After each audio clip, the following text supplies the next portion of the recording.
Hi everyone, Dave Malesic again, and we're talking about Cornwall, the mecca of British surfing. Well, Cornwall's supposed to be one of the finer locations in the United Kingdom to go for a surf, albeit if you can manage to not freeze your butt off in the cold conditions. However, coming from Australia, where I usually at most spend 15 minutes driving to the beach, or if I really don't want to drive, I'll just walk down and pick my board up. It's kind of hard to imagine travelling such distances to go for a surf, and it's not guaranteed that the surf's going to be any good when you get there. So it's not like you can have a look at your webcam in the morning and say, hey, the surf's good, off I go. Usually these are holidays. The Brits like to plan their holidays in their 2-week holiday block. They'll go down there in their droves from the highways, the motorways, getting smaller and smaller until finally they've got traffic jams everywhere to finally get to one of their holiday surf destination spots. In this case, it's Cornwall, and by the time you leave your house to the time you actually get there, well, don't guarantee that the actual conditions have stayed the same. So what we're going to talk about today is kind of what to expect if you go for your Cornwall surfing experience, or surfing extravaganza as I like to call it. Now, some of you are wondering, where is Cornwall? Where is this place? Where is it? Well, it's actually near Norquay, however you like to pronounce it.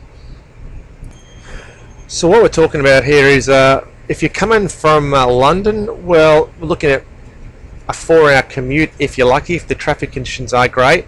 So let's just go over to the map, and I've got no affiliation with this hotel mob at all, so I'm not advertising here, but it's the simplest image I could find. So we'll be going through Devon, coming down into Norquay, and Norquay, as you can see from the point here, that's where you get your north and south points. So if you have the weather conditions here are predominantly westerly winds, so they're coming in like this, which really ruins your surf. So if it's predominantly westerly, you're going to get pretty crappy surf. It'll be overblown, it'll be blown out, regardless of which side of the north side or the south side of this point. However, when you do get the days that the surf comes in from the east, which is an onshore, you will get fantastic weather conditions, just like this photo here.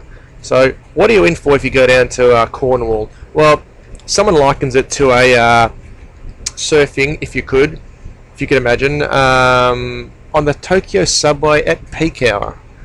Now, I've been to the Tokyo subway, and it's, let's put it this way, you've got no control of where you put your hands, because there's people and bodies around you, and you can't move, you can't even scratch your nose. So if you can imagine trying to surf through those conditions, that's what a lot of people have likened Cornwall to.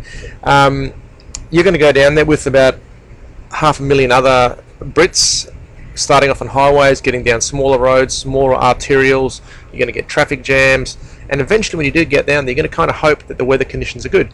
Now, when you do get down there, yes, there are spots to surf, but if you can be there by yourself, good luck to you, because from what I've heard is that a lot of these spots have got 5, 10, 15 surf schools, all with 10 or 20 students, all trying to surf stand up on a big foam board.